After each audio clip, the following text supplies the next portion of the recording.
This is as reactions trailed the resignation of Governor Abba Yusuf from the New Nigeria People's Party.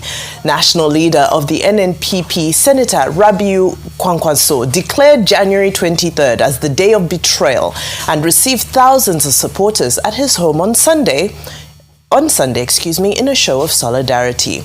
Kwankwaso shared details of the visit in a post on his official Facebook page. He said the supporters were from Nasarawa local government area of Kano State. The former governor thanked them for standing by him during what he described as a difficult time. According to him, the visit was a show of loyalty and courage. And of course, this also comes as Commissioner for Science, Technology and Innovation, Dr. Yusuf Ibrahim Kofarmata, resigned from his role as commissioner, citing what he described as a departure of the present administration from the political ideology that brought it to power. While addressing his followers, Kwankwaso declared that the state is about to move from light to darkness.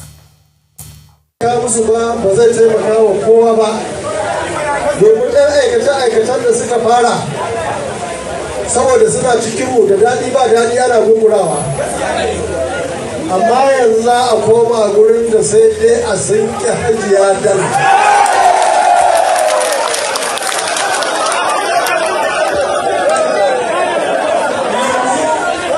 A jihar Kano za ku ga tsari daga haske an koma. All right, well, he did speak in English in another video where he did say that the state is moving from light to darkness. Well, meanwhile, Governor Abba Yusuf distributed 600 motorcycles to social media influencers and content creators in the 44 local government areas of the state on Saturday. Now, this is a lead up to his scheduled movement to the ruling APC today. Whilst distributing the motorcycles, Yusuf warned social media influencers and political commentators who will benefit from this scheme against making disrespectful or inflammatory remarks about Rabiu Kwankwaso, the national leader of NNPP. Yusuf urged beneficiaries of the motorcycles to treat the support as a responsibility to promote truth, peace, and positive information about government activities.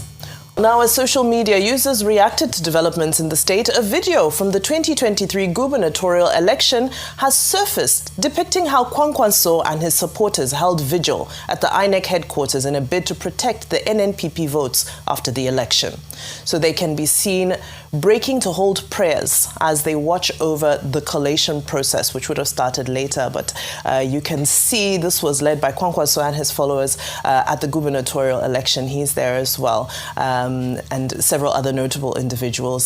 So mixed reactions coming in. Some people are behind Kwankwaso, saying, well, look at the huge sacrifice he made. He stayed up all night to protect the vote. And other people are saying, well, if you support Kwankwaso, how can you not support Nyesom Wike? Some of the thoughts, Rufai. Okay. See, the truth is this. Political godfathers should know that they will not last forever. And once you put a political godson in power, once he gets the power, it's all over. Like I said, it's not everybody that will be Ododo. And I said that for a reason. Because it's probably Ododo. I've not heard him have any squabble with his political leader, Yaya Bl0w. I don't know how they do it, but they do it so well. Secondly, when you go back to Canada, there's a long history of people fighting with their political godfather. Kwankwaso's own political godfather, Abubakar Rimi, had a disagreement with Aminu Kano. While he was governor, they had their disagreement, they had their falling out. I don't see why Kwankwaso should be nervy about it, because this is not the first time it has happened. In fact, this is the second time. That was how he said he was a political godfather of Ganduje. But Ganduje left him, and Ganduje has forged on. Ganduje has also had his own political son in Ganua that tried running. There was the opposing candidate to this governor in the last election. So why is Kwankwaso feeling frenetic about it? It's the game.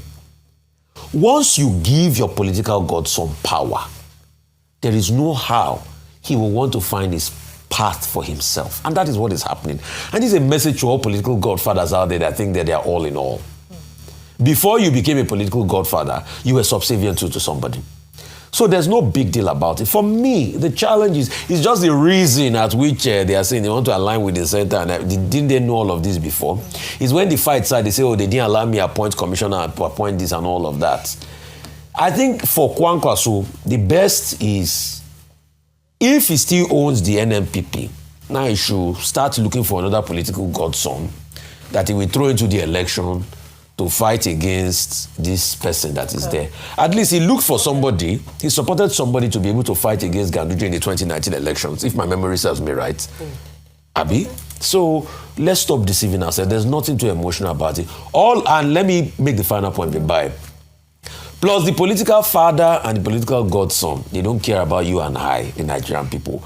They care about how they can appropriate Nigerian resource for one, their own control, and two, for their own livelihood. And that's why they are so quick to look for the social media influencers that's going to help them abuse on social media and give them motorbikes and all of that. It's not that deep. It's for their own selfish interests. That's it. Dr. Bati, will he be allowed to wear his red cap? Because Governor Yusuf is still wearing the traditional Didn't he copy from Aminu Kano? Why will Kwankwaso stop him already red cap? Today, that is going to formally, register as a member of APC, along with the 22 members of the House of Assembly, 8 members of the House of Representatives, 44 local government chairmen in Kano State. Maybe when he formally joins the APC today, he will maybe remove the Kwankwaso camp.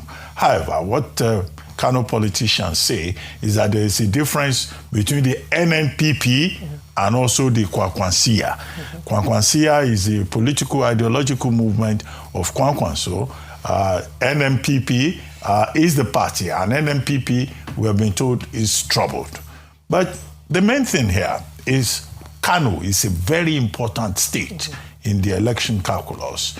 If you want to be president of Nigeria, you win in Kano, you win in Lagos, you win in Rivers, you get the numbers. So they have 44 local governments, close to about 20 million voters. So what you are witnessing is a battle for the soul of Kano politics, battle for the control of Kano as we approach 2027. Now you are going to have Governor Yusuf together with Ganduje on the same side, with APC at the center trying to grab Kano.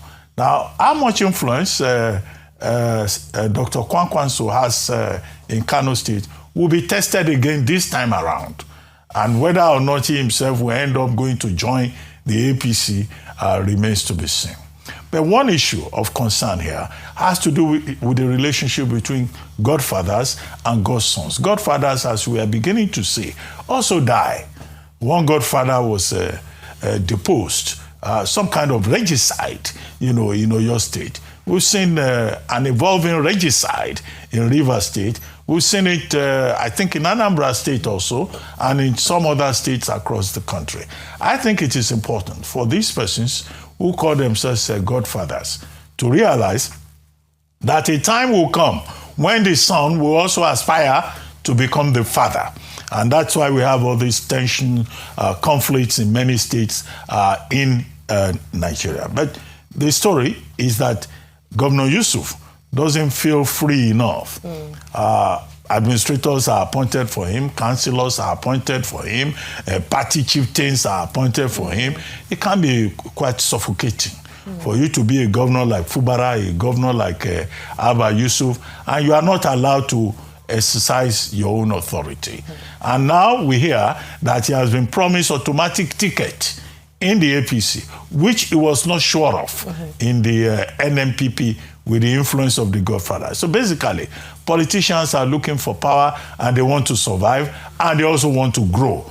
So that's an area of concern that we have to continue to look at. I made a point that when eventually he declares, he will become number 31 of the governors, out of 36 governors and FCT. There are only just about 5 persons who are not already in the APC. But how that will affect the 2027 process remains to be seen. Because some analysts have also said, well, some of these governors are pretending. They will just join the APC, they will collect money, they will collect second term, but that they may not mean well. And that they cannot dictate to the people. As Sanatu Musawa was saying, she was saying that, look, voters in the North are sophisticated and politics runs deep, in that part of the country. So you never know how the game will play out. And Yaga Africa tells us in a national voter intention survey that enthusiasm towards 2027 is highest in the northern part of the country. So all of this we can feed into the equation. Well, a lot of dynamics unraveling. There's going to be a number of battlefield states this time around, and we'll keep our eyes on it. But